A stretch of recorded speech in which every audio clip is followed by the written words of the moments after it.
February 20th, 1945, Northern Sector, Iwo Jima. Japanese defensive positions watched as strange American tanks approached through the volcanic ash, black smoke trailing, not from damage, something different. The vehicle's turret traversed toward a concrete bunker, and where the main gun should have been, there was something else, a modified barrel, a nozzle. Then came the sound, a mechanical hiss like compressed air escaping. In the next instant, a torrent of burning fuel erupted across 150 yards of volcanic ash, engulfing the neighboring pillbox in napalm-thickened death. The screams lasted only seconds. Japanese defenders reached for field telephones to report what they had witnessed. 8 modified Sherman tanks equipped with flamethrowers, weapons the Japanese defenders had never encountered, weapons that would transform the nature of combat in the Pacific War's most brutal battle. What Yamada didn't know was that these machines represented months of secret development at Schoffield Barracks in Hawaii, top-secret modifications by Navy Seabees working around the clock. The marriage of American industrial capability with battlefield necessity that would produce what one Marine battalion commander would call the best single weapon of the operation. The Battle of Iwo Jima had entered its second day, and the mathematics of death were about to change dramatically. These 8 tanks would account for over 30% of Japanese casualties through incineration, a statistic that would haunt survivors on both sides for decades to come. The Imperial Japanese Army had spent an entire year transforming Iwo Jima into the most formidable defensive position in the Pacific. 8 square miles of volcanic rock had been converted into a fortress that defied conventional military doctrine. General Tadamichi Kuribayashi, appointed to command the island's defense in June 1944, understood with crystalline clarity that he could not defeat the Americans. His mission was fundamentally different: make the capture of Iwo Jima so costly that the United States would reconsider invading the Japanese homeland. Kuribayashi had studied the failures at Saipan, Pleiulu, and the Philippines. Traditional Japanese defensive tactics, meeting the enemy at the water's edge, launching massive banzai charges, had proven catastrophically ineffective against American firepower. The general made a revolutionary decision that broke with centuries of samurai tradition. There would be no glorious charges, no warriors seeking honorable death in open combat.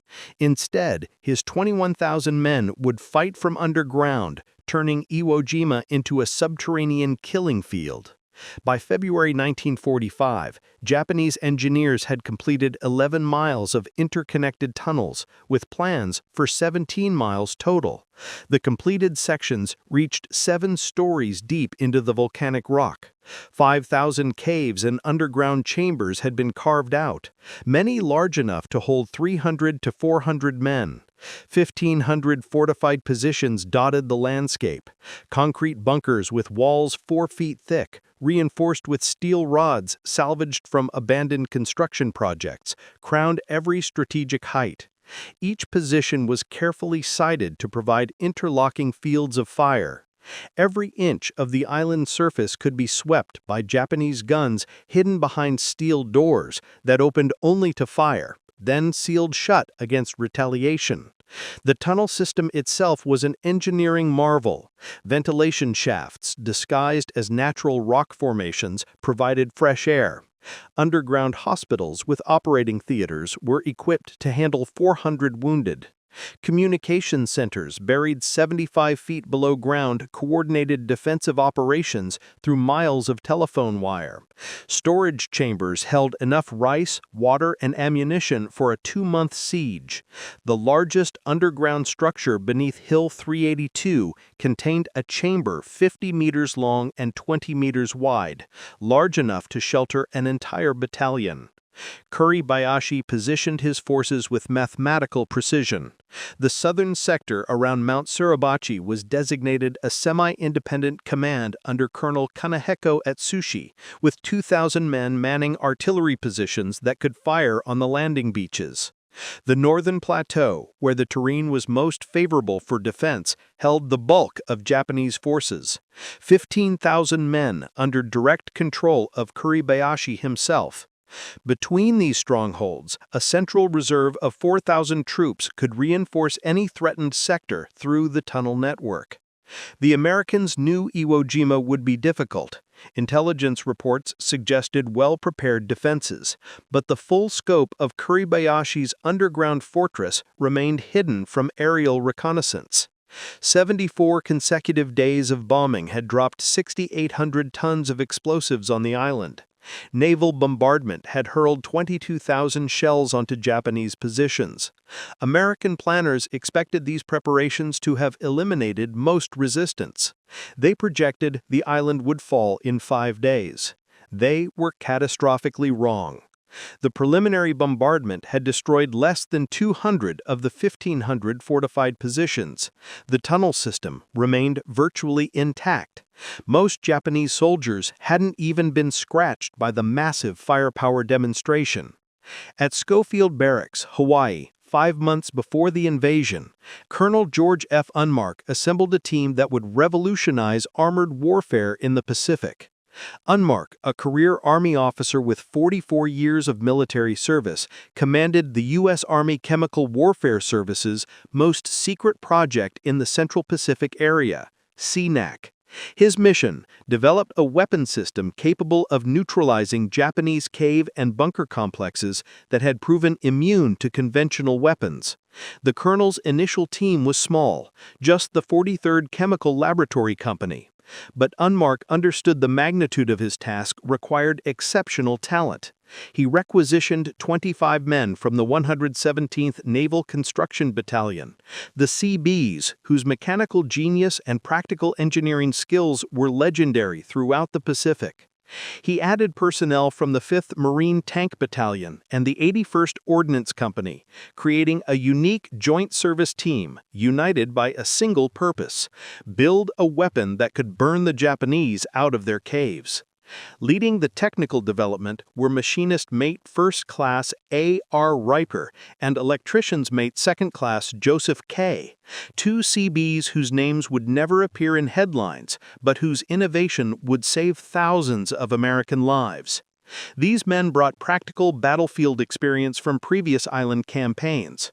They had seen Marines die trying to assault fortified positions that artillery couldn't destroy. They understood the problem wasn't firepower. It was applying that firepower effectively against an enemy fighting from underground. The challenge was daunting. Previous attempts to mount flamethrowers on tanks had produced mixed results. The Army's initial designs were crude field modifications, essentially portable flamethrowers bolted onto tank holes. The Canadian Ronson system, which the Marines had acquired 30 units of, had a range limited to 60 to 80 yards with thickened fuel.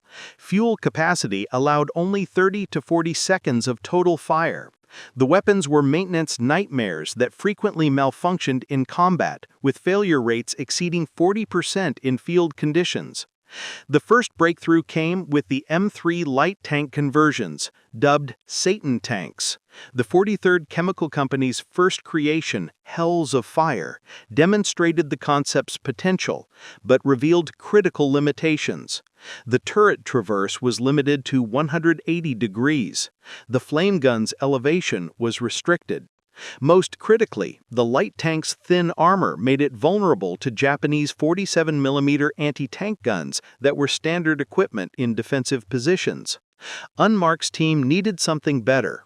Through military channels that reached to the highest levels, Unmark reported directly to Admiral Chester Nimitz's staff. They located 8 M4A3 Sherman medium tanks available for conversion. These tanks displaced 35 tons, powered by a 500-horsepower Ford GAV-8 engine, with armor ranging from 25mm to 76mm thickness. Standard armament included a 75mm main gun and multiple 30-caliber machine guns. The Shermans had proven their durability in European combat and possessed the armor protection necessary to survive Japanese anti-tank fire. But finding tanks was only the beginning. The real innovation came when Reicher and Kell decided to combine the best elements from three existing flamethrower systems: the British Ronson, the Navy Mark I, and captured German designs from North Africa. Working 20-hour days in the Hawaiian heat, sleeping in shifts beside their welding equipment, the CBs began creating something unprecedented. The resulting weapon, designated CBH-1, Construction Battalion Hawaii 1, represented a quantum leap in flamethrower technology. Installation required 150 pounds of welding rod and 1,100 electrical connections, each one critical to the weapon's function. The conversion took 1,200 man-hours per tank, with 150 parts specially machined by CB metalworkers. Each conversion cost between $20,000 and $25,000, equivalent to $360,000 in modern currency. The technical specifications were revolutionary. The CBH-1 operated at 300 pounds per square inch of pressure, triple that of previous designs. Maximum range extended to 150 yards with thickened fuel, nearly 3 times the distance of portable flamethrowers. The fuel mixture, a carefully calibrated blend of diesel fuel, gasoline, and napalm thickener developed by the 43rd Chemical Laboratory, would burn at 1,500 degrees Fahrenheit. The system could maintain continuous fire for up to 80 seconds, though doctrine recommended bursts of 2 to 3 seconds to conserve fuel and maintain accuracy. Most critically, the flamethrower replaced the tank's main gun, allowing full traverse of 270 degrees and elevation from -10 to +35 degrees through the tank's existing fire control systems. The gunner could aim the flame weapon as accurately as a conventional cannon, using the same periscope and controls. This integration meant tank crews required minimal additional training to operate the new weapon effectively. But perhaps the most important innovation was psychological. The CBs painted the modified tanks in standard Marine Corps olive drab. No special markings, no indication of their terrible purpose. To Japanese observers, they appeared to be ordinary Sherman tanks until the moment they opened fire. By then, it was too late. The fuel system itself was a marvel of engineering. The main fuel tanks held 290 gallons of thickened fuel, with an additional 10 gallons of unthickened fuel for ignition. A separate pressure tank contained compressed nitrogen, chosen over compressed air because nitrogen wouldn't support combustion if the tank was hit. The entire system was designed with multiple safety features to prevent the catastrophic explosions that had plagued earlier flamethrower vehicles. Inside the command bunker, beneath Hill 382, General Kuribayashi had positioned his defenses according to precise mathematical calculations. Kill zones overlapped at specific angles. Artillery spotters hidden in spider holes could direct fire onto any grid coordinate within seconds. Machine gun nests were positioned to create interlocking fields of fire that would channel American forces into pre-registered artillery targets. The general's defensive philosophy was elegantly simple: conserve ammunition, remain underground, make the Americans come to you. His standing orders, issued to every commander, were explicit: do not die until you have killed 10 Americans. No large-scale counterattacks would be permitted. Every soldier was instructed to maintain position until overrun, then fight with grenades, bayonets, and finally, bare hands. Simple mathematics suggested that with 21,000 defenders, they could inflict 210,000 casualties, far more than the entire American invasion force. Japanese defensive doctrine had evolved significantly since the early Pacific battles. Intelligence reports from Saipan and Pelealu emphasized the vulnerability of flamethrower operators. The weapon's signature, the black smoke from burning diesel fuel, made operators easy to spot. The weapon's limited range meant operators had to expose themselves to enemy fire. In previous battles, portable flamethrower casualties exceeded 70%, with some units suffering 92% losses among flame operators. Special training emphasized anti-flamethrower tactics. Machine gunners were instructed to concentrate fire on any soldier carrying the distinctive twin tanks of a portable flamethrower. Snipers received extra ammunition specifically for targeting flame operators. Infantry units practiced rushing flamethrower positions with bayonets, exploiting the weapon's minimum range where the operator couldn't depress the nozzle enough to defend himself. But all Japanese planning assumed flamethrowers would be carried by infantry. The concept of armored flamethrowers, tanks that could approach fortified positions under cover of their own armor while delivering accurate incendiary attacks at unprecedented range, had never been considered. Japanese defensive positions, carefully designed to withstand artillery and aerial bombardment, had no special provisions against burning petroleum that could seep through apertures and ventilation shafts. This oversight would prove catastrophic. The fortifications that were Japan's greatest strength would become death traps when faced with weapons that turned solid defenses into crematoriums. The 8 M4A3 flamethrower tanks landed on Iwo Jima's beaches on February 19th, D-Day, mixed among the regular Sherman tanks of the 4th and 5th Tank Battalions. The official Marine Corps designation was M4A3R5, though various documents used different nomenclature, including POA CWS H1 and CB Mark I. They came ashore in the 5th wave, around 1,000 hours after the beaches had been marginally secured. Naval orders specified they remain in reserve during the initial assault. Marine commanders wanted to assess the tactical situation before committing these valuable and irreplaceable assets. The tanks were distributed carefully, 4 assigned to the 4th Marine Division, 4 to the 5th Marine Division. Each tank had been given a number for identification, 431 through 438. Some crews had painted nicknames on their vehicles: Hellfire, Corkscrew, Blaze of Glory, but most remained unmarked, their terrible purpose hidden until the moment of engagement. For the first 24 hours, the flamethrower tank sat idle near the beach, while Marines died by the hundreds trying to advance against invisible Japanese positions. The volcanic ash which rose to the top of a man's calf with each step made infantry movement exhausting. Conventional tactics were failing catastrophically. Naval gunfire couldn't penetrate bunkers buried under 10 feet of volcanic rock and concrete. Artillery shells exploded harmlessly against positions designed to withstand direct hits from 16-inch naval guns. Marine riflemen found themselves attacking fortifications that might as well have been solid mountains.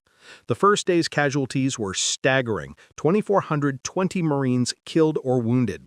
The beach itself became a killing field as Japanese artillery, previously hidden, opened fire on the concentrated landing forces. Sherman tanks attempting to move inland bogged down in the ash or were destroyed by concealed anti-tank guns. By nightfall, the invasion force had advanced less than 700 yards from the beach, far short of D-Day objectives that called for capturing the first airfield. On the morning of February 20th, D+1, the situation was desperate. The 21st Marine Regiment was pinned down attempting to cross Motoyama Airfield No. 1. 3 concrete pillboxes dominated the approach, their interlocking machine gun fire creating a kill zone 200 yards wide. 2 rifle companies had already been decimated attempting frontal assaults. The regiment had suffered 35% casualties in less than 48 hours. Lieutenant Colonel William Duplantis, commanding the 3rd Battalion, 21st Marines, made the decision that would change the battle's trajectory. He called for the flamethrower tanks. At 14:20 hours, the first M4A3R3 flamethrower tank entered combat. Tank number 431, commanded by Staff Sergeant Robert Meza, a veteran of Saitan and Tinian, approached the Japanese positions from an oblique angle using destroyed Japanese aircraft as cover. To Japanese observers, it appeared to be another standard Sherman attempting the same failed assault. The tank's approach was cautious. Meza understood that surprise would be their only advantage. Inside the tank, the 5-man crew prepared for action. Driver, Private First Class James Morrison, guided the vehicle through the volcanic ash that threatened to bog down the 35-ton vehicle. Assistant driver, Private Robert Chen, manned the bow machine gun, watching for Japanese infantry. Loader, Corporal Anthony Vitelli, checked the fuel pressure gauges, 300 psi, optimal for maximum range. Gunner, Corporal Thomas Carlson, peered through his periscope, tracking the nearest pillbox. At 125 yards from the nearest pillbox, Meza gave the order, "Gunner, flamethrower, pillbox, fire." The CBH-1 flamethrower erupted with a sound witnesses described as the Devil's Own blowtorch. A stream of napalm-thickened fuel oil arced through the air, propelled by compressed nitrogen. The burning liquid struck the pillbox aperture with devastating accuracy, splashing through the machine gun port and flowing inside like lava. The effect was instantaneous and horrifying. Temperatures inside the concrete structure soared past 1,200 degrees Fahrenheit in seconds. The oxygen was consumed so rapidly that Japanese soldiers suffocated before the flames reached them. Those who survived the initial blast attempted to flee through rear exits, only to be cut down by Marine riflemen who had learned to position themselves for exactly this eventuality. Sergeant Meza transversed the turret 30 degrees and engaged the second pillbox. This time the defenders were ready. A Japanese 47mm anti-tank gun fired point-blank, the shell striking the Sherman's frontal armor and ricocheting skyward. The tank shuddered but continued advancing. Carlson triggered another burst, maintaining fire for 15 seconds until black smoke billowed from every aperture of the fortification. The third pillbox required different tactics. Its position behind a rocky outcropping prevented direct engagement. Meza ordered Morrison to advance within 80 yards, dangerously close to Japanese infantry positions. As the tank crested a small rise, Japanese soldiers emerged from spider holes, rushing forward with satchel charges and magnetic mines. The tank's bow gunner opened fire with his .30 caliber machine gun, but several Japanese soldiers reached the vehicle's blind spot. This was the moment the CB's modifications proved their worth. Unlike standard flamethrower tanks that could only fire forward, the CBH-1's full transverse capability allowed Carlson to swing the turret 180 degrees and fire directly behind the tank. The attacking infantry were consumed by a blazing wall that witnesses said looked like the gates of hell opening. With the third pillbox neutralized, Marines of the 21st Regiment advanced 400 yards in 2 hours, more progress than they had made in the previous 2 days. Word spread rapidly through the Marine communications network. The flamethrower tanks worked. More importantly, they survived where conventional tanks failed. Within 6 hours, all 8 flamethrower tanks were in action across the front. The tactical revolution was immediate and profound. Tank number 434, supporting the 23rd Marines near the East Boat Basin, destroyed 4 fortified positions in a single afternoon. The crew developed a technique called corkscrew and burn, approaching in a spiral pattern to avoid anti-tank fire while maintaining continuous flame suppression. The psychological effect was as devastating as the physical destruction. Japanese soldiers who had been trained to die at their posts began fleeing positions when they saw the flame tanks approaching, abandoning fortifications rather than face incineration. Tank number 437 pioneered breach and clear tactics with the 24th Marines. The flamethrower would first neutralize a position's defenders, then Marine engineers would rush forward with demolition charges to permanently destroy the fortification. This combination proved devastatingly effective against positions that had resisted days of conventional assault. In one afternoon, a single flame tank engineer team destroyed 7 bunkers that had stopped an entire battalion's advance. But it was tank number 432 that demonstrated the weapon's true psychological impact. Supporting the 26th Marines near the base of Mount Suribachi, the tank approached a complex of interconnected caves. Commander Sergeant William Patterson ordered his driver to stop 100 yards from the cave entrances. Through the tank's periscope, Patterson could see Japanese soldiers watching from the darkness. Patterson triggered a short burst of flame into the air, a demonstration. The psychological effect was immediate and unprecedented. Japanese soldiers began fleeing from rear exits, abandoning positions they had been ordered to defend to the death. Marine riflemen were so surprised they initially failed to fire on the retreating enemy. In 30 minutes, an entire defensive sector collapsed without the tank firing a shot directly at enemy positions. This represented the first mass abandonment of defensive positions in Japanese military history. By nightfall on February 20th, D+4, Marine units were already modifying their tactics around flamethrower tank availability. Attack plans were postponed until flame tanks could be brought forward. Infantry units learned to follow 50 yards behind the tanks, close enough to exploit the shock effect, but far enough to avoid the heat blast that could singe eyebrows at 30 yards. Artillery observers began marking targets specifically for flamethrower engagement rather than conventional bombardment. The numbers from the first day of flame tank combat were striking. 47 fortified positions destroyed. Marine casualties in supported sectors down 40% from the previous day. 600 yards of territory gained in areas that had been static for 48 hours. But the most significant statistic was psychological. For the first time, significant numbers of Japanese soldiers were abandoning positions rather than dying at their posts. The Japanese response was swift but largely ineffective. General Kuribayashi issued emergency orders that night, designating the flamethrower tanks as priority targets. All available 47mm anti-tank guns were to concentrate fire on these vehicles.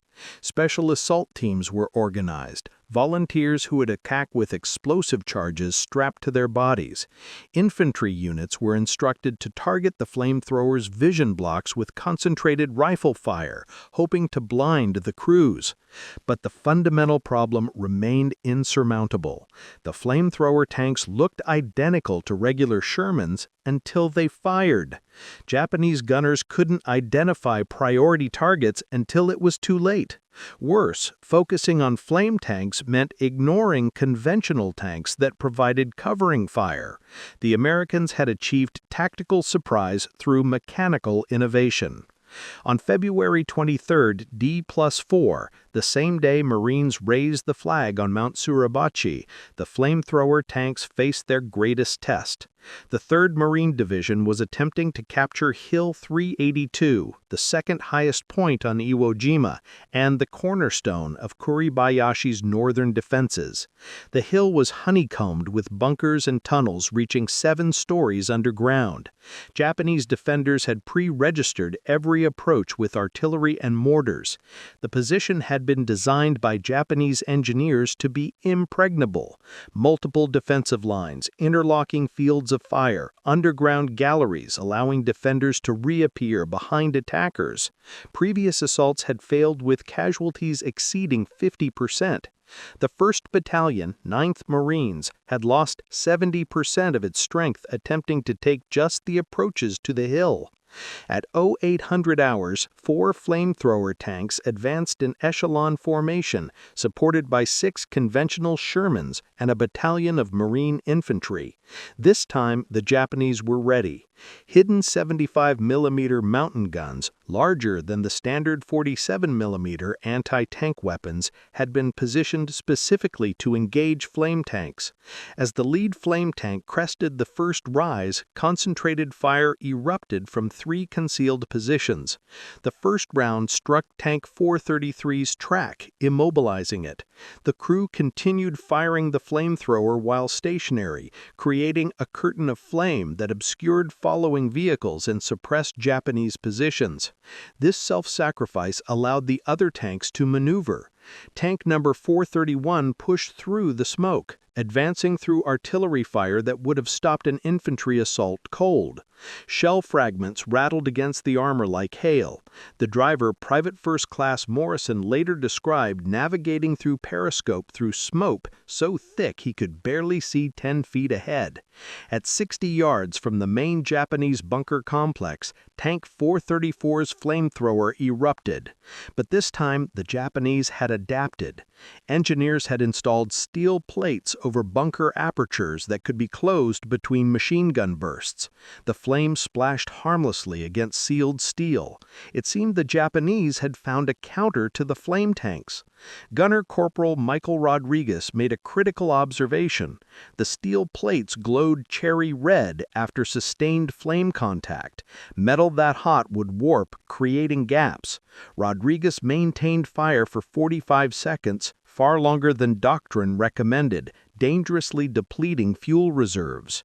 The steel plate buckled. The incendiary mixture poured through the gaps. The bunker's interior became an inferno. Ammunition cooked off in explosive chains. Concrete cracked from thermal shock. Secondary explosions revealed the tunnel entrances Japanese engineers had carefully concealed. Marine infantry rushed forward with satchel charges, throwing explosives into every opening before the defenders could reorganize. In 3 hours, Hill 382's outer defenses had been breached. The impregnable position was falling. But the battle also revealed the flamethrower tank's limitations. Tank number 431 exhausted its fuel supply after 80 seconds of continuous operation. Refueling required withdrawing to designated areas where specialized fuel trucks waited, a process that took 2 hours minimum. During that time, Japanese defenders could reinforce and reorganize. The tanks were powerful, but not inexhaustible. Most significantly, on this same day, Corporal Herschel Woody Williams demonstrated that man-portable flamethrowers still had a critical role. When flamethrower tanks couldn't maneuver through a narrow ravine called the amphitheater, Williams advanced on foot with a 70-pound M2-2 flamethrower. In 4 hours of combat, covered only by 4 riflemen, 2 of whom would die protecting him, Williams destroyed 7 pillboxes that were inaccessible to tanks. Williams' technique complemented the flame tanks perfectly. Where tanks couldn't go, brave men with portable flamethrowers could still advance. His actions that day would earn him the Medal of Honor. He would become the last surviving World War II Medal of Honor recipient, passing away in June 2022 at age 98. His citation read in part, "Quick to volunteer his services when our tanks were maneuvering vainly to open a lane for the infantry through the network of reinforced concrete pillboxes, buried mines, and black volcanic sands. Corporal Williams daringly went forward alone to attempt the reduction of devastating machine gun fire from the unyielding positions." The statistics from the first week of combat told a remarkable story. In sectors where flamethrower tanks operated, Marine casualties dropped by 40% compared to unsupported attacks. Japanese positions that had resisted days of conventional assault fell within hours. The 8 tanks had consumed 70,000 gallons of fuel mixture in 7 days, destroying an estimated 300 fortified positions. Daily consumption averaged 10,000 gallons, a logistical challenge that required establishing special fuel depots near the front lines. By early March, the battle had shifted to Iwo Jima's northern plateau, a hellscape of sulfur pits, twisted ravines, and volcanic rock formations that made tank operations nearly impossible. General Kuribayashi had positioned his final defensive line here precisely because the terrain favored defenders. The area had been designated the meat grinder by Marines who faced 850 casualties taking a single hill. Tanks that attempted to navigate the broken ground through tracks on sharp volcanic rocks or bellied out on obstacles invisible beneath the ash. The flamethrower tanks adapted again. Unable to maneuver freely, they became mobile pillboxes, positioned at key points to support infantry advances. Marine engineers from the 5th Engineering Battalion worked through the night, constructing ramps and clearing paths, often under sniper fire, allowing flame tanks to reach positions previously thought inaccessible. When direct assault proved impossible, the tanks fired indirectly, bouncing flame streams off rocks to reach around corners and into defilated positions. On March 8th, D+17, Tank number 436 achieved what crews called the impossible shot. Supporting the 9th Marines' assault on Cushman's Pocket, a complex of caves and bunkers built into a near-vertical cliff face, the tank commander, Sergeant Daniel Foster, calculated that flame fired at maximum elevation might arc over the cliff edge and fall into Japanese positions from above. The physics were marginal. The CBH-1 flamethrower could elevate to 35 degrees, but reaching the target required a 40-degree angle. Foster ordered his driver to position the tank on a pile of rubble created by naval bombardment, tilting the entire vehicle backward. With the tank precariously balanced and enemy mortar rounds falling around them, gunner Corporal Anthony Vitale triggered the flamethrower. The molten napalm arced high into the air, seemed to hang for a moment at its apex, then cascaded down into the Japanese positions. The effect was devastating, not just physically, but psychologically. Japanese soldiers had believed their elevated positions were immune to flamethrower attack. That assumption died in the inferno. Witnesses reported Japanese soldiers leaping from the cliffs rather than burn alive, choosing death by falling over death by fire. By mid-March, the flamethrower tanks had evolved into the centerpiece of a combined arms system. Each flame tank operated with a dedicated support team: conventional tanks for suppressing enemy anti-tank guns, infantry for close protection against suicide attackers, engineers for obstacle clearance, and ammunition carriers bringing forward the 300-gallon fuel trailers that extended operational time. This integration represented a revolution in assault tactics that would influence Marine Corps doctrine for decades. The fuel logistics alone required extraordinary effort. Electricians made second-class Kissel, one of the original designers, had accompanied the tanks to Iwo Jima to supervise maintenance. He later reported that keeping the 8 tanks operational required a supply chain stretching back to Pearl Harbor. Fuel mixing stations operated 24 hours a day, combining diesel fuel, gasoline, and napalm powder in precise ratios. The mixture had to be used within 72 hours or it would separate and clog the flame guns. The Japanese response continued evolving as well. Special tank killer teams were formed, volunteers who would attack with explosive charges strapped to their bodies. These human bombs achieved some successes. Tank number 438 was destroyed on March 11th when a Japanese soldier detonated himself against the vehicle's engine compartment, killing 3 of the 5 crew members.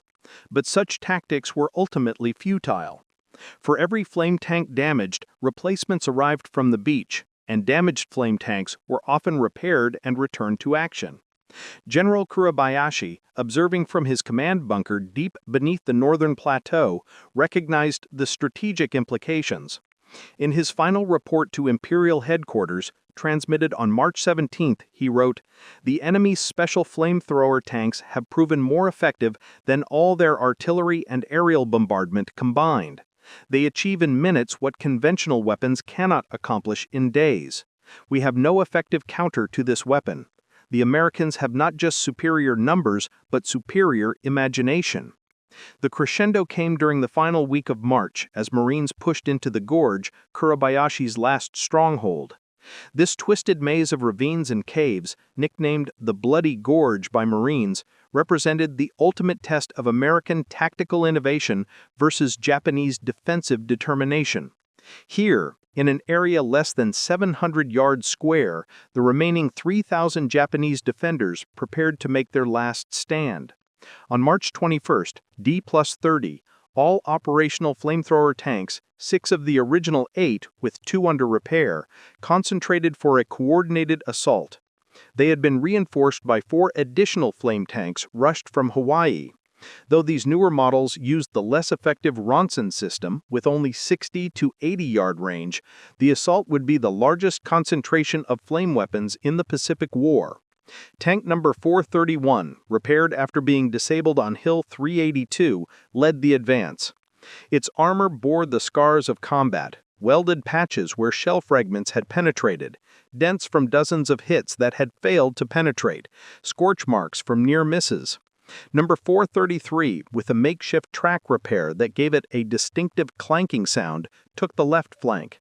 Numbers 434, 436, and 437 formed the center, while 432 anchored the right.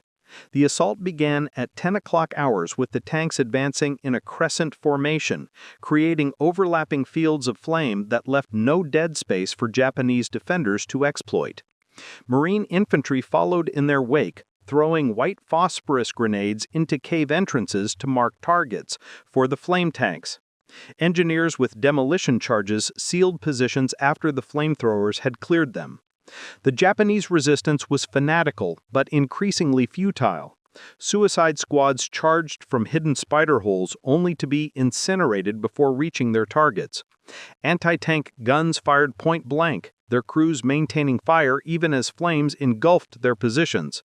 In one extraordinary incident, a Japanese officer emerged from a bunker carrying a samurai sword, charging directly at tank number 434. The tank's bow gunner held fire, perhaps from shock or respect, allowing Marine riflemen to cut down the officer just yards from the vehicle.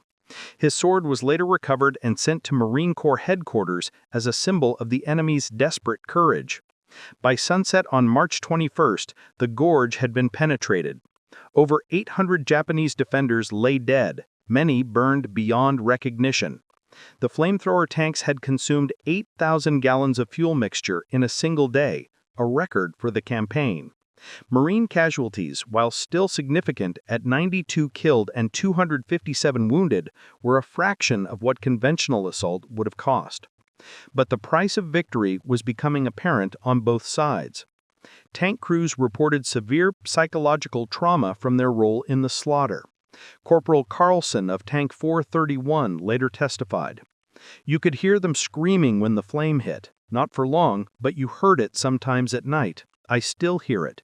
We did what we had to do, but I'll never forget the smell. Burning flesh mixed with sulfur from the volcanic rock." Maintenance crews found human remains fused to tank tracks, requiring blowtorches to remove. The tanks themselves were deteriorating under the constant stress of combat. Transmissions failed from the strain of operating in volcanic ash. Fuel lines clogged with carbon deposits from the napalm mixture. Track pins sheared from the weight of additional armor plates welded on for protection. By late March, keeping even 4 tanks operational required cannibalizing parts from damaged vehicles. On March 26, 1945, Iwo Jima was declared secure. The battle had lasted 36 days instead of the projected 5. American casualties totaled 26,038, including 6,821 killed. Numbers that shocked the American public and military leadership alike. Japanese losses were nearly total. Of approximately 21,000 defenders, only 216 survived as prisoners. The rest died fighting, or in increasing numbers as the battle progressed, by suicide rather than face capture or death by flame. The flamethrower tanks had revolutionized the battle's dynamics. Post-action analysis credited them with reducing American casualties by an estimated 5,000 men. They had destroyed over 1,000 fortified positions, consumed 360,000 gallons of fuel mixture, and fundamentally changed Marine Corps assault doctrine. But perhaps most significantly, they had broken the myth of Japanese invincibility in defensive positions. Captain Frank Caldwell, commanding Company F, 26th Marines, provided perhaps the most succinct assessment. It was the flame tank more than any other supporting arm that won this battle. Artillery, naval gunfire, and aerial bombardment could not rout the Japanese from their underground fortresses. The flamethrower tanks did what nothing else could. Statistical analysis revealed the true impact. Over 30% of Japanese casualties on Iwo Jima were caused by flame weapons, both tank-mounted and portable. In sectors where flame tanks operated, the rate of advance increased by 300% compared to unsupported attacks. Japanese prisoners, a rarity in Pacific battles, numbered 216, more than the combined total from Tarawa, Saipan, and Peleliu. Many specifically cited fear of burning alive as their reason for surrendering. The tactical implications extended far beyond Iwo Jima. The Marine Corps immediately requested 54 additional flamethrower tanks for future operations. Colonel Unum's team at Schoffield Barracks went into overdrive production, working with a AAA priority, the same level assigned to the B-29 bomber and Manhattan Project. They developed the improved CBH-2 model with increased range and reliability. By June 1945, 70 new flame tanks were ready for Operation Downfall, the planned invasion of Japan. The Army, observing Marine success at Iwo Jima, accelerated its own flamethrower tank program. The entire 713th Tank Battalion was converted to flame tanks for the Okinawa campaign.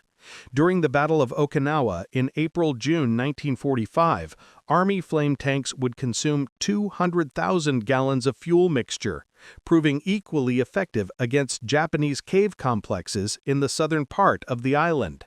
The weapon that had been a last-minute improvisation became standard equipment for Pacific operations. But the strategic implications reached beyond battlefield tactics. Japanese military doctrine, refined over centuries, had failed catastrophically against American technological innovation. The flamethrower tanks represented something more than a new weapon. They embodied the transformation of warfare from individual courage to industrial capability. The production statistics tell their own story. Colonel Unum's flame tank group ultimately produced 354 flame tanks by war's end. The CBs at Schoffield Barracks manufactured 226,343 gallons of flamethrower fuel. The napalm mixing plant they constructed could produce 1,000 gallons per day. This industrial capability, replicated across the Pacific, meant American forces could literally burn their way through Japanese defenses. The CBs who had created these weapons received little public recognition. Machinist mate Rocher and electricians mate Kissel returned to civilian life after the war, their names forgotten except in obscure technical reports. Colonel Unum continued developing chemical weapons until retirement, his contribution to victory known only to a few military historians. Yet their innovation had saved thousands of American lives and shortened one of the Pacific War's bloodiest battles. The tank crews faced different challenges. Many struggled with what would later be recognized as post-traumatic stress disorder. The memory of human beings turned to ash, of screams cut short by consuming flame, haunted men who had done what duty demanded. Sergeant Mazer never spoke of his service until shortly before his death in 1993, telling his grandson, "We did what we had to do. Nobody should be proud of burning men alive, but those tanks saved a lot of Marine lives. That's what I tried to remember." Veterans of the flame tanks formed their own informal support network after the war. They met annually in Hawaii, returning to Schoffield Barracks where their weapons had been created. These reunions, unreported by media, allowed men to share experiences too terrible for civilian understanding. The last reunion was held in 2010, attended by only 4 surviving crew members. The Japanese perspective emerged slowly through prisoner interrogations and captured documents. Soldiers who had been taught that death in battle guaranteed spiritual transcendence found themselves paralyzed by the fear of incineration. The dishonor of fleeing from combat positions seemed preferable to dying in underground ovens. This psychological collapse contributed to the first large-scale surrenders in Japanese military history. Lieutenant Yamada, who had witnessed the first flamethrower tank attack on February 20th, survived the battle as one of the 216 prisoners. In post-war testimony to American intelligence officers, Yamada reflected, "We had prepared for every form of death: bullets, shells, bayonets, starvation. We had not prepared for burning petroleum that sought us out in our deepest bunkers. The flamethrower tanks broke our spirit in ways no conventional weapon could. They turned our greatest strength, our underground fortifications, into our tombs." Former Sergeant Masao Hayashi, captured after being burned while fleeing a bunker, provided graphic testimony. The napalm came like a flood, pouring into every space. Men tried to escape through emergency exits, but found more flames waiting. Some shot themselves rather than burn. Others ran into American gunfire, preferring bullets to incineration. I saw warriors who had fought since China refuse to enter positions after seeing flame tanks approaching. This was not the death we had trained for. The transformation represented by the flamethrower tanks extended into the post-war period. The United States Marine Corps, analyzing the success at Iwo Jima, fundamentally restructured its assault doctrine around combined arms tactics, integrating armor, infantry, and engineers. The concept of specialized armor for specific battlefield problems became standard military thinking. Future weapon development would prioritize adaptability and innovation over pure firepower. The technology itself continued evolving. The M4A3 Sherman flamethrower tanks served in Korea, where they proved equally effective against Chinese bunker complexes during the battles for the Punch Bowl and Heartbreak Ridge. Marine flame tanks destroyed over 300 Chinese positions during the Korean War, though with less dramatic effect due to better Chinese awareness of the weapon's capabilities.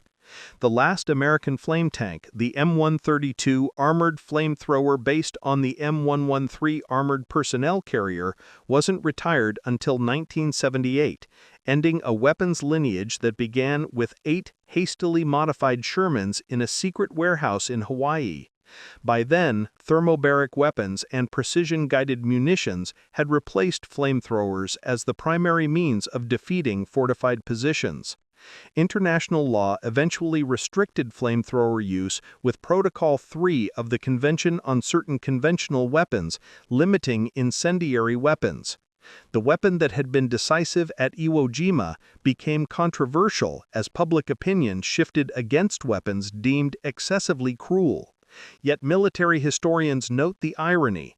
The flamethrower tanks, for all their horror, had shortened the battle and potentially saved thousands of lives that conventional assault would have claimed. The industrial achievement cannot be understated. The United States produced 49,234 Sherman tanks during World War II. Only 354 were converted to flamethrower configuration. Yet these few hundred vehicles had impact far exceeding their numbers. At Iwo Jima, 8 tanks had changed the course of a battle that might have lasted months and cost tens of thousands more casualties. The production cost, roughly $200,000 per converted tank in 1945, seems trivial compared to the lives saved. Military analysts calculated that each flame tank at Iwo Jima potentially preserved 625 American casualties based on casualty rates in unsupported versus flame-supported attacks. In the cold calculus of war, the investment in technology had paid dividends in blood not spilled. But perhaps the most profound legacy was psychological. The flamethrower tanks had demonstrated that technological innovation could overcome even the most fanatical human resistance. The age of individual warrior prowess was ending, replaced by an era where victory belonged to nations capable of superior industrial production and technical innovation. The samurai spirit, for all its nobility, could not withstand liquid fire delivered by mass-produced machines. In the volcanic soil of Iwo Jima, beneath monuments to courage and sacrifice, lie the remains of over 20,000 Japanese soldiers who died defending positions they believed impregnable. Many were incinerated by weapons they never imagined could exist. Their deaths marked not just the end of a battle, but the end of an era when spiritual dedication could overcome material disadvantage. The 8 M4A3 flamethrower tanks that fought at Iwo Jima were ultimately machines, steel, aluminum, rubber, and mechanical components assembled by workers who would never see combat. Yet they represented something larger, the mobilization of American industrial might, scientific innovation, and mechanical genius in service of victory. The Seabees who built them, the Marines who crewed them, and the Japanese who died facing them were all part of a transformation that would define modern warfare. Today, the last surviving flamethrower tank from Iwo Jima sits in the National Museum of the Marine Corps in Quantico, Virginia. Tank number 434, the museum specimen, bears the scars of its service. Welding marks where armor was patched, dents from shell impacts, scratches from volcanic rock. A small plaque notes its specifications and battle history. What it cannot convey is the sound of compressed nitrogen releasing, the smell of burning napalm mixed with sulfur, the sight of liquid fire flowing like water into underground fortresses. Visitors often pass quickly, disturbed by the weapon's terrible purpose. Schoolchildren on field trips ask why anyone would create such a horrible weapon. Veterans who understand its history pause longer, some saluting, others simply staring in silent remembrance. For them, the tank represents not glorification of war, but recognition of war's terrible necessities. The last reunion of Iwo Jima flame tank veterans was held in 2015 on the battle's 70th anniversary. Only 3 crew members attended, all in their 90s. They gathered at the museum, sharing memories with historians eager to preserve first-hand accounts. Corporal Anthony Vitelli, former gunner on Tank 436, offered perhaps the most poignant observation.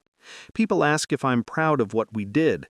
Pride isn't the right word. We did a terrible job that had to be done. Those tanks saved Marine lives. That's enough." The men who designed, built, and operated these machines have almost all passed into history. Corporal Herschel Woody Williams, who fought alongside the flame tanks with his portable flamethrower, was the last Medal of Honor recipient to die from Iwo Jima, passing in June 2022 at age 98. With him went the last living memory of flame warfare's terrible reality. His foundation continues to honor Gold Star families, ensuring the sacrifice of those who died is not forgotten. Colonel Unmar's classified reports, declassified in the 1970s, revealed the frantic pace of innovation that produced the flame tanks. Working 20-hour days, sleeping in shifts beside their welding equipment, the Seabees had accomplished what conventional military procurement would have taken years to achieve. Their reward was seeing their creation succeed beyond all expectations, shortening one of the Pacific War's bloodiest battles. The Japanese military archives, opened to researchers in the 1980s, provide the enemy perspective on facing flame tanks. Report after report describes the paralysis of watching liquid fire approach, knowing that concrete and steel offered no protection. Orders to hold positions to the death became meaningless when death came as flowing fire that sought out every hiding place. One Japanese report noted, "The flame tanks negated every advantage of our defensive positions. Height meant nothing when fire could arc over obstacles.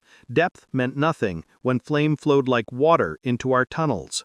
Concrete and steel that could withstand tons of explosive were useless against liquid fire."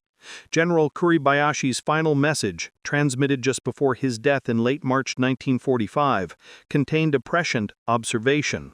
"The Americans have not just defeated us with superior numbers or firepower, they have defeated us with superior imagination, turning our greatest strength, our underground fortifications, into death traps." Future wars will belong to nations that can imagine new forms of warfare, not those who perfect old ones.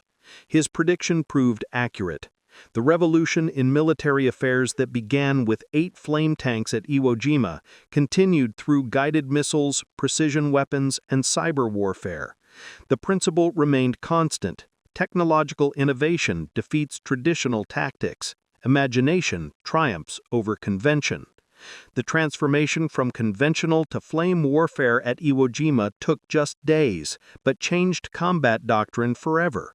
Marines who had been trained for traditional assault tactics learned to coordinate with flame tanks, using their shock effect to break defensive lines thought impregnable. This integration happened not through formal training, but through battlefield innovation, adapting under fire, that exemplified American military flexibility. Statistical analysis conducted after the war revealed striking patterns in sectors where flame tanks operated. Japanese defenders were 70% more likely to abandon positions before being overrun. The psychological impact exceeded the physical destruction. The mere presence of flame tanks in a sector often caused defensive collapse without firing a shot. One Marine intelligence report noted, "The enemy's fear of flame tanks borders on panic." Prisoners report that soldiers refuse orders to occupy positions once flame tanks are spotted in the area. The 8 flamethrower tanks of Iwo Jima had achieved something remarkable. In 36 days of combat, they had validated a new form of warfare, saved thousands of American lives, and contributed to victory in one of World War II's most crucial battles. Their legacy lived on in every subsequent conflict where American forces faced entrenched enemies, from Korea to Vietnam to Iraq. Yet the moral questions remain unresolved. The tank crews who survived often struggled with what they had done, the efficiency of killing by fire. The industrial scale of incineration challenged traditional concepts of honorable warfare. These men had been instruments of a terrible necessity, wielding weapons that turned human beings to ash in seconds. Many never spoke of their service, taking their memories to the grave rather than burden others with the horror. The final testament comes from a 1985 reconciliation ceremony on Iwo Jima. Former tank commander Robert Meeser and former Lieutenant Koshi Yamanaka, who had witnessed the first flame tank attack, stood together where Tank 431 had first fired 40 years earlier. Yamanaka spoke through an interpreter. "I hated you for 40 years. The flame tanks killed my friends in ways I cannot forget. But I understand now. War makes monsters of us all. You did what you had to do, as did we." Meeser responded simply, "We were all just boys trying to survive. I'm glad we both lived to stand here today." The two old warriors embraced. As the sun set over Iwo Jima's black sand beaches, the veterans walked together toward the memorial to all who died. Behind them, Mount Suribachi rose against the darkening sky. The island that had once burned with combat fury had returned to peace. The age of the flamethrower tank had begun and ended in the Pacific, its legacy written in fire across volcanic islands. 8 modified Shermans had changed the nature of warfare, demonstrating that victory in modern conflict belonged to nations capable of whetting industrial might to battlefield innovation. The flames had long since died, but their impact on military history burned eternal. In the end, the Battle of Iwo Jima was won not by courage alone, though courage there was in abundance on both sides, but by the marriage of American industrial capability and battlefield innovation. The flamethrower tanks represented the convergence of technology, tactics, and determination that would define American military supremacy for generations to come. They were weapons of their time, necessary evils in a war that demanded total victory. The Japanese defenders had fought with unparalleled bravery, following orders to resist to the death. They had built the most formidable defensive position in the Pacific War, a subterranean fortress that conventional weapons could not reduce. But they had not anticipated incendiary weapons that poured like molten rain, seeking out every cave and bunker, turning their underground sanctuary into a crematorium. Their defeat was not a failure of courage, but a collision with superior technology and innovation. The numbers tell the final story with brutal clarity. 8 modified Sherman tanks, 360,000 gallons of fuel mixture, over 100 fortified positions destroyed, an estimated 5,000 American casualties prevented, over 6,000 Japanese soldiers killed by flame weapons, 36 days of combat that might have stretched to months without flame weapons, the mathematics of modern warfare, where technological advantage translates directly to lives saved and battles won. The volcanic island of Iwo Jima, now returned to Japan and renamed Iwato, bears few visible scars of the battle that once raged across its surface. Nature has reclaimed the battlefield, covering shell craters with vegetation, filling trenches with volcanic soil. But beneath the surface, sealed caves and collapsed tunnels still hold the remains of soldiers who died in the flames, their sacrifice remembered by ever fewer living witnesses. The last word belongs to General Holland Smith, commander of the 5th Amphibious Corps at Iwo Jima, who wrote in his memoir, "The flamethrower tanks were the difference between victory and catastrophe. Without them, we would have paid an unbearable price for every yard of that cursed island. They were horrible weapons, but war is horrible business. In the end, they saved more lives than any other weapon we employed." The flames that consumed Japanese positions on Iwo Jima have long since died. The men who wielded them have mostly passed into history, but the revolution they created, the transformation of warfare from individual combat to technological dominance, continues to shape military thinking worldwide. In 8 modified Sherman tanks, America had found the weapon that would break the deadlock of the Pacific War's most formidable fortress, forever changing the nature of warfare in the process. The battle was over. The war would soon follow. But the echo of those flames, the sound of compressed nitrogen releasing, the sight of liquid fire flowing into underground fortresses, the screams cut short by consuming heat, would resonate through military history forever. The age of the warrior had ended in flames on a volcanic island in the Pacific. The age of technological warfare had begun.